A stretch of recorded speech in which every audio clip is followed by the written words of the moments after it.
Tam'izany hoe ranomasina amin'ny valapariako fahavaloko mosary amin'ny so tata fahavalony sandry mosary fitaovana entina andemena amin'ny falala-be mandry eo mena lambakila ny killah nika Mettez anao baenoai fiavanana misy mandrava vertan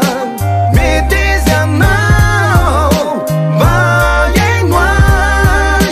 fiavanana misy mandrava vertan Voazarazara ohatry mitetika savony io fansatany io fandrina demba ny fakony fony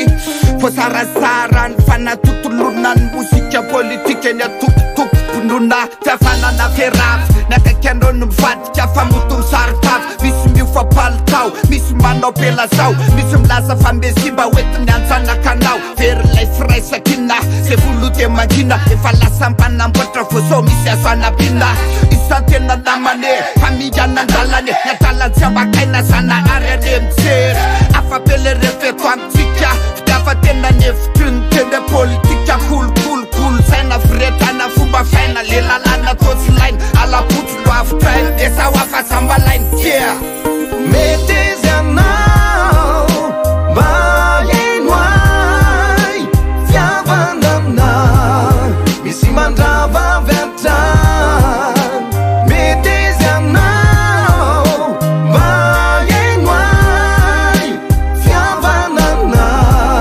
misy mandrava vertan Maiza mandinika tsara eretony kozy kafary upoaisemo kafiry oayaky reo bokatramo meteza miasa mafona fasa manipoka tsara sy ny fandresena tsy mba hoansekam zay misisika taroka miato manatena fa tsy manaiky fofatotra tsy memotra misarotra mba fiditra maharitra vononotariana raha tsy afaka hisaritra tsy lany mambanele ty le mitabe zay mitambatra fahato anefa sao de vasikeo fa sao de vevikeo